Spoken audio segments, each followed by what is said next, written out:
Hey, vinyl community. Spin Doctor and his Vinyl Mayhem doing the vinyl tag. I kept going back and forth on this and decided, alright, everybody else is doing it. Might as well go ahead and get this done. Happy New Year. This is my first video of the new year. So figured I'd go ahead and get this one done. This is brought to us by David Atkinson. He put a lot of thought into these questions, I will say that.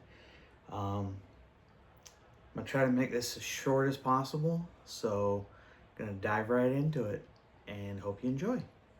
Question 1, show your best vinyl pickup of 2025. That was tough, I'm not going to lie, but this is what I decided to go with, just because it's been on my want list for a long time. It's not the best copy, but the fact that I found it just very randomly at a shop, I didn't order it online, eBay, Discogs, or anything like that.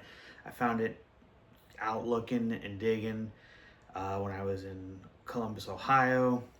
It'd be Jesse Ed Davis's self-titled. Like I said, the cover is definitely not great, but the vinyl itself is in pretty good condition. So been on my want list for a long time, and being able to find it made me very, very happy. So I'm gonna call this my best pickup of the year, just because finding it out in the wild, very difficult to do. Didn't have to go to any kind of show, wasn't in any kind of flip video, and like I said, didn't buy it online. So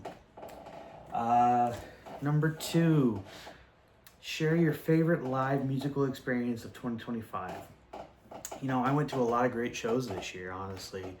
Was kind of surprised by that, but I've got to go with the fact that I did something with my dad I've never done before. I went to a live concert.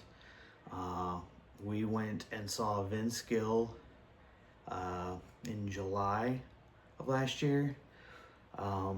And Vince put on an amazing show, played for 3 straight hours.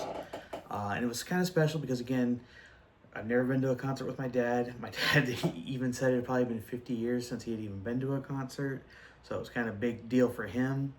And we went on the anniversary of my mom's passing. My mom was a huge Vince Gill fan as well. And, Vince was celebrating 50 years in the music industry. I bought this record while I was there. This is a record that came out 2017, I think. Maybe earlier, I don't remember. But I picked this up there. And we just had an awesome time. We were pretty close. I think we were in like the 7th row. Had great seats. And Vince just sounded amazing. Like I said, played for 3 straight hours. He had a great backing band. Just all around a lot of fun. Number 3, vinyl collection in 10 years. Is it going to be bigger, smaller, or do you think it's going to be the same? That's a good question. For me, I've only been collecting vinyl for about 5 years now, or maybe give or take. My collection's definitely grown quite a bit. It's still growing. But in 10 years, my youngest daughter will be pretty much graduating high school. And so be shooing her off probably to college. And then it'll just be me and my wife. Will it grow within the 10 years? For sure. So that much is for sure. But in 10 years, I don't think it's going to continue to grow after that. Will it continue to grow past 10 years? No, I don't think so. Will it be the same? Yeah, I don't know. Stuff's going to go in and out of it, of course. I try to purge as much as I can. I try to only buy things that I really want and I'm going to listen to. So, it'll probably be the same. Not of what it is now, but as it continues to grow in the future. So I don't know if that really answers the question or not. But number 4, you move into a new home. What record do you play at 11 to Announce your arrival and why. Wow, I'm gonna play this one. Living color, vivid. And I gotta tell you, the reason being is one, opening track, Cult of Personality, that guitar riff just burns and blazes. Freaking amazing. And you crank that thing, your neighbors hear that, you're gonna learn two things about your neighbors. One, do they love hard rock? Two, are they a wrestling fan? Are they a fan of the best in the world, CM Punk? You know, you're gonna learn some things. Plus, the lyrics have a lot to teach us too. You're gonna learn a little bit about their thoughts. So, anyway, number 5, show your favorite male and female singers. Okay, so male singer has always been the same and probably will never change, and that's Mr. Freddie Mercury. Queen has always been one of my all-time favorite bands, and Freddie, this is a compilation that came out 3-4 years ago of his solo stuff, and I love listening to this because it's got a wide variety of stuff, from his rock/pop solo stuff, maybe a little dance, but also it has the stuff he did, the operatic stuff with what was her name? I don't remember her name. It's not on here. It doesn't say. But you know that song, Barcelona, and you know he just had, what was it, a 7-octave range. Guy could sing anything and just beautifully. Heavy metal, hard rock, dance, pop, ballads, opera, you name it. This guy was very versatile. And even up until his dying day, I mean, the story goes that, you know, the last year of his life when he knew he was dying, you know, he told Brian, Roger, and John of Queen, you know, just keep giving me stuff to sing and I'll sing it, you know, and he would be very, very sick and would be in the studio, you know, singing lyrics, and they'd be recording, and you know that stuff in the album Made in Heaven, you know, he was dying while they were recording that, and you know it was released after he passed, of course, but you know, just unbelievable. And then female, that one was so tough, so I'm gonna go with my favorite female vocalist right now, and that would be this lady right here, Miss Brandi Carlile. Huge fan of hers, and she's another one that I just think is so versatile. One thing, she's a great songwriter, but she can sing almost anything. She can sing pop, she can sing folk, she can sing country, she can sing rock, she can sing hard rock, alternative. You know, she at the Rock and Roll Hall of Fame this past year, she sang for why am I going brain dead? Good Lord, Chris Cornell's band. They just got inducted anyway. It'll come to me when I don't need it. But you know, she can sing it all. Grunge, you know, you name it, she can sing it, and she's got the power, she's got the softness, she can just sing anything she wants. Beautiful voice, beautiful songwriter, and just such a fan. And this is her new album that came out in October. Beautiful album.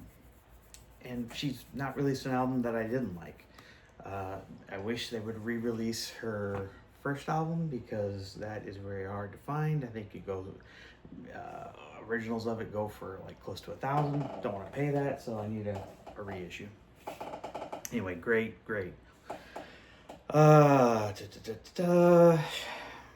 Show 3 soul/dance records. Not really into the whole dance record things. I do have some soul records here, but these are records that you could definitely dance to. First, you got James Brown, The Popcorn. This is actually an instrumental album where James is leading the James Brown band. So it's definitely a dance record. You can very upbeat, It's on that King label. So this is definitely a dance record, actually, more than anything. I'm sure this was played probably a lot of parties back in the day. A lot of people getting down and getting funky. Then you gotta play a little bit of Parliament, Mothership, Connection. Definitely a funky record to get down to. And then you can't have a dance record without speaking about this guy right here. And of all of his records, this one to me is the one that I think of the most as a dance record, just because, for one thing, it's called Off the Wall. And whenever I think of the music video for Rock With You, I always think of him dancing in that video. And so to me, this one, even though I know we think of the Moonwalk with Billie Jean, which is on Thriller, I think of this one more as a dance record than Thriller or Bad or Dangerous or any of his other stuff. So to me, Off the Wall is a better dance record. So yeah. All right.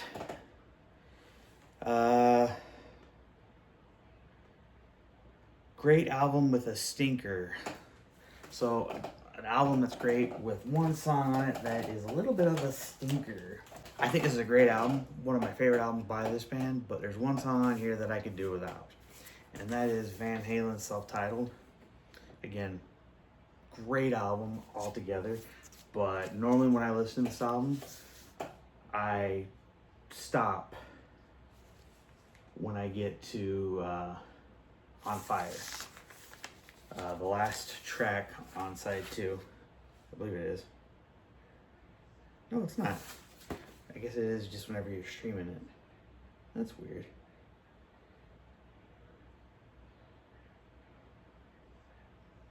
Huh. That's interesting.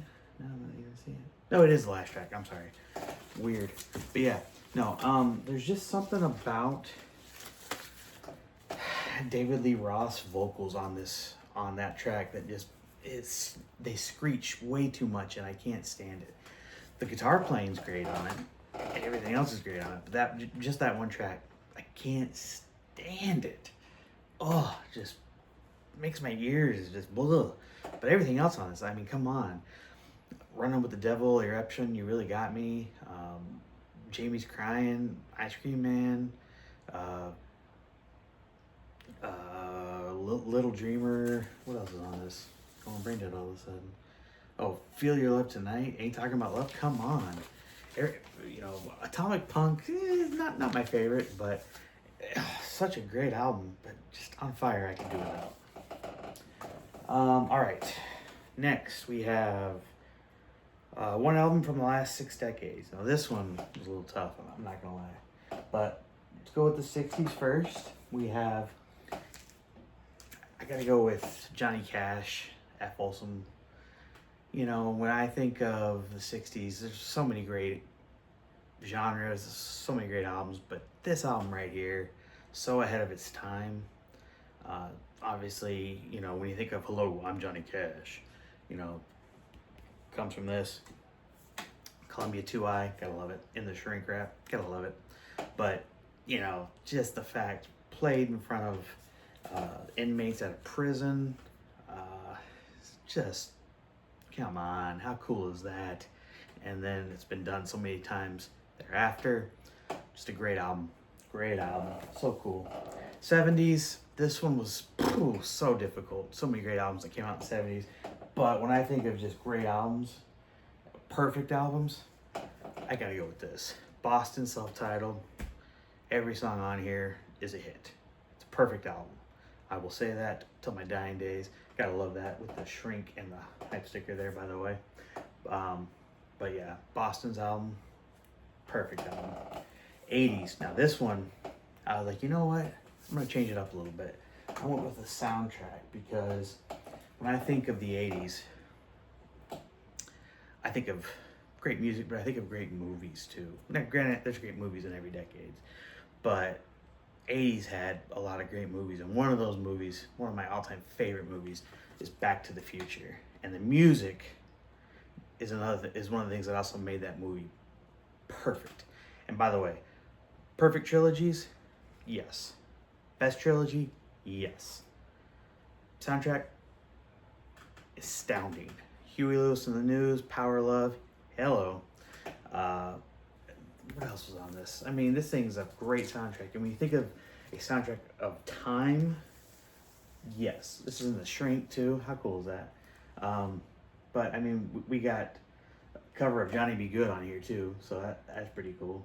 We've even got one of my favorites, Eric Clapton, is on this too, with a song, by the way, that is only found on this soundtrack too. So had to get it just for that. Etta James, the Wallflower, that's on here. Come on. Let's see. Yeah, I mean, Lindsey Buckingham. Yeah, come on, come on. Doesn't get better than this. Does not get better than this. So for the '80s, definitely the soundtrack to Back to the Future. It's not better. It's not. It is not better than this. And for some reason, this is not going in. Need to get a new sleeve for this.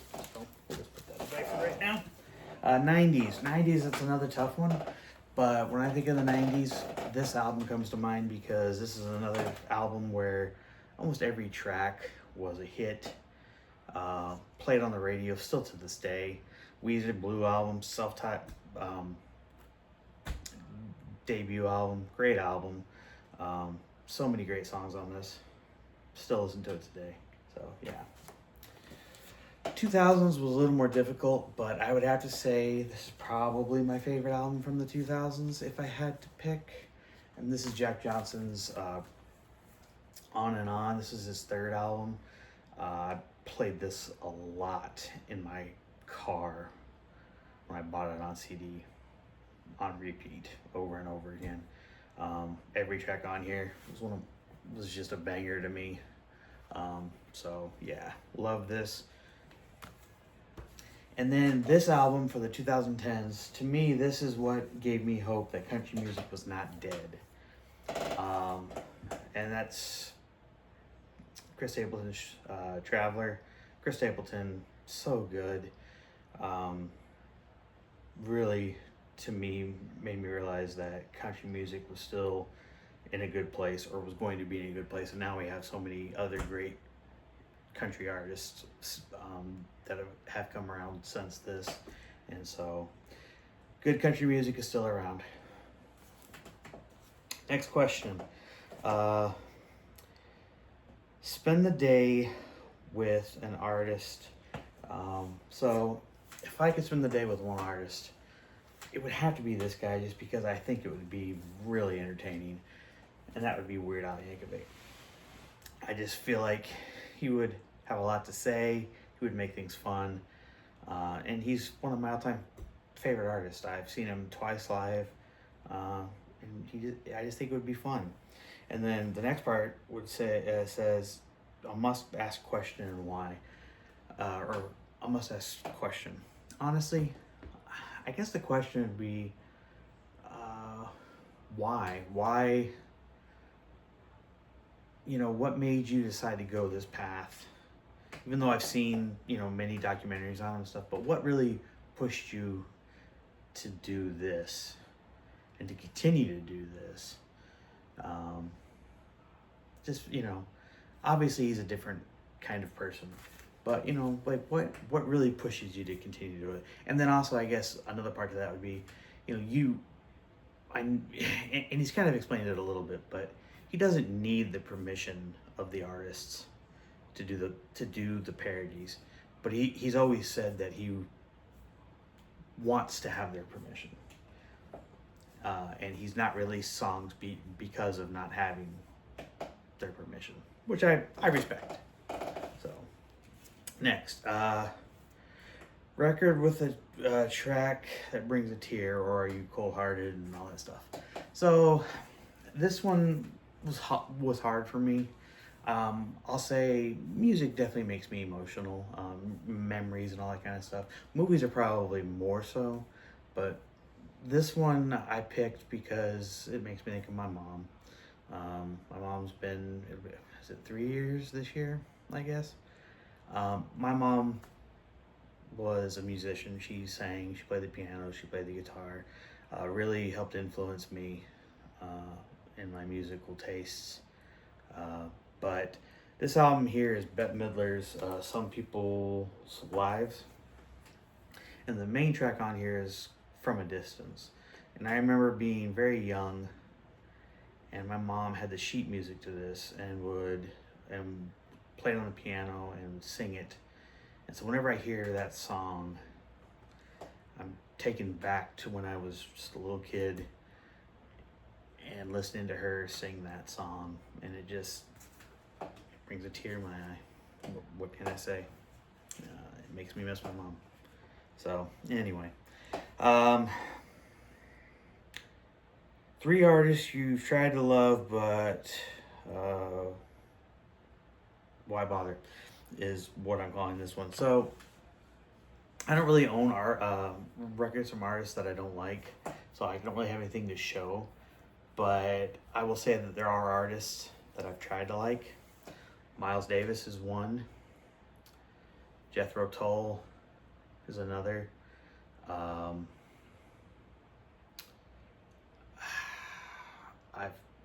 tried to get into.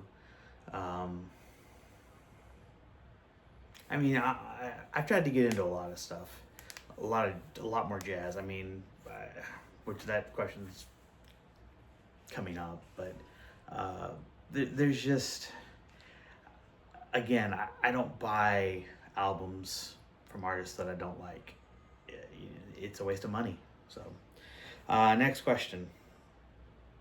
Album from an artist whose character disappoints you, or can you separate? That's another thing. I'm not going to show a record here because it's another thing. If I didn't listen to music or watch movies or anything from a person or an artist or a celebrity that I disagreed with or questioned their morality or whatever. Morality is not the right word because morality is different, but I would not have much to keep me entertained. So I separate because, we all have differences of opinions. So I can separate that.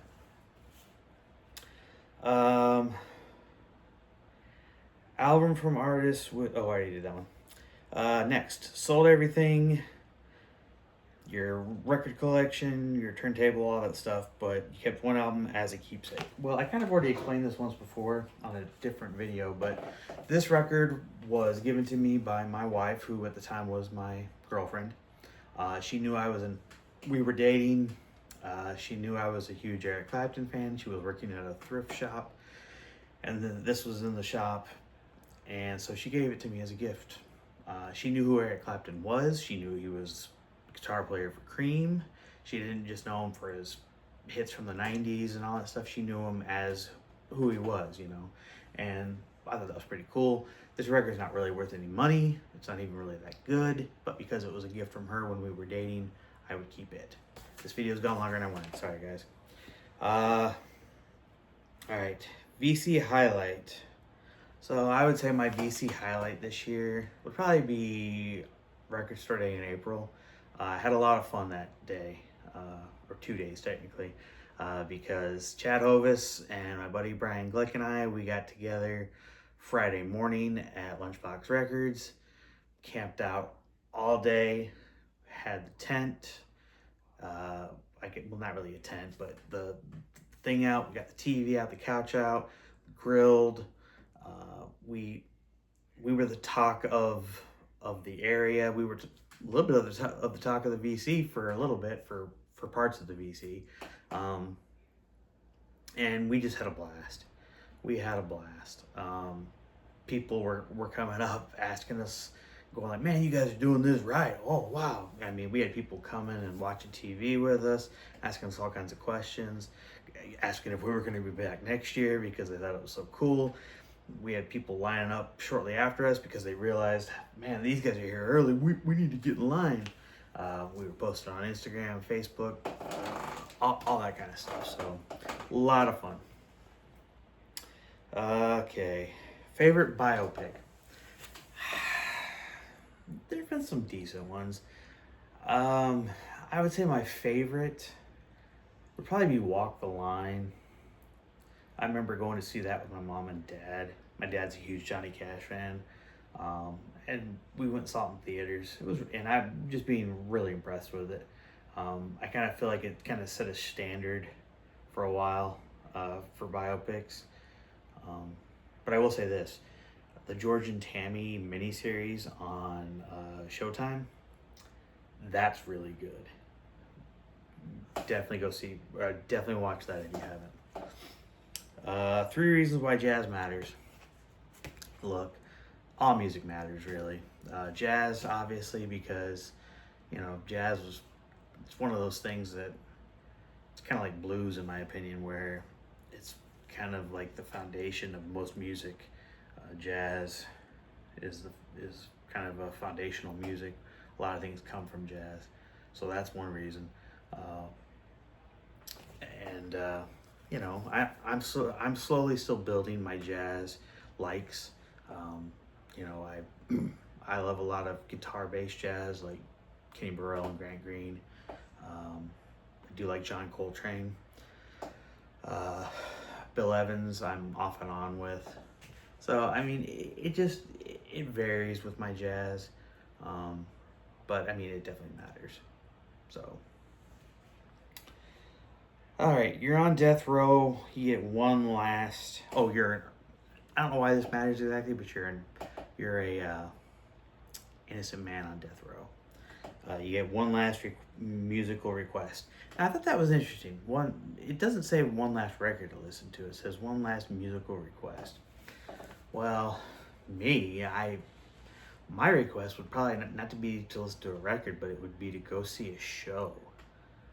And so my request would be probably to get Led Zeppelin back together. And since it would never happen, I'd be on death row for a long time. So there we go.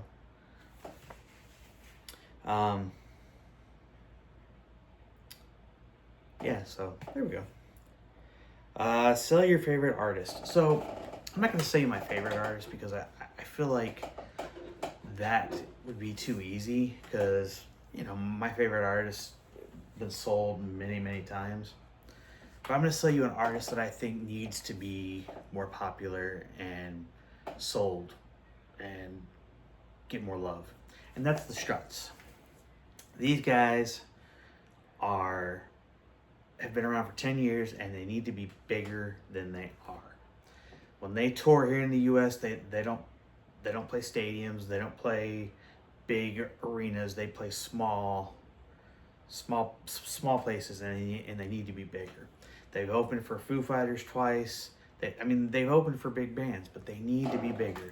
If you are a fan of Queen, the Rolling Stones, David Bowie, if you're a fan of 70s power pop, glam rock's not the right word, but if you're a fan of that 70s stuff like T-Rex, just that great vocal, great guitar, great hook sound, these guys are for you. Luke Spiller is a great front man. Their band is tight. They sound great. They've got a unique look, and they're so good, and they need to be bigger than they are. This album came out in 2015 in the UK. This is released in the United States in 2016. This is an original pressing, and it is amazing. It's called Everybody Wants. You need to go out and listen to this record. They've released 3 others since then, but this is still the best one. The other ones are good, but this one's the best one. You need to find this album. You need to listen to it, stream it, buy it, do whatever, but you need to listen to it. It will blow your mind. It will knock you off your socks, out of your socks, or whatever the term is. You will love it. It's great. Listen to it. And then lastly, God, this video is too damn long. Excuse my language. All right, number 20, you're planning a VC meetup for 2026 with people that you haven't met. Well, believe it or not, I kind of am already doing this. That meetup will be with Billy Hurst of Riverbend Records and Brandon, Mr. Hall of Fame.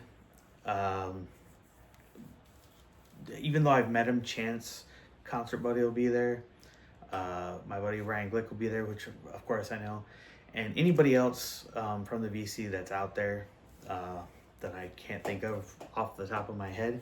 I mean, I've been pretty lucky to meet other members of the VC. I'm pretty lucky that here in the North Carolina area, we do have some other members of the VC. You know, Dave, the local bandography, John, the digital gramophone, Steve Bender of the Zonk Man,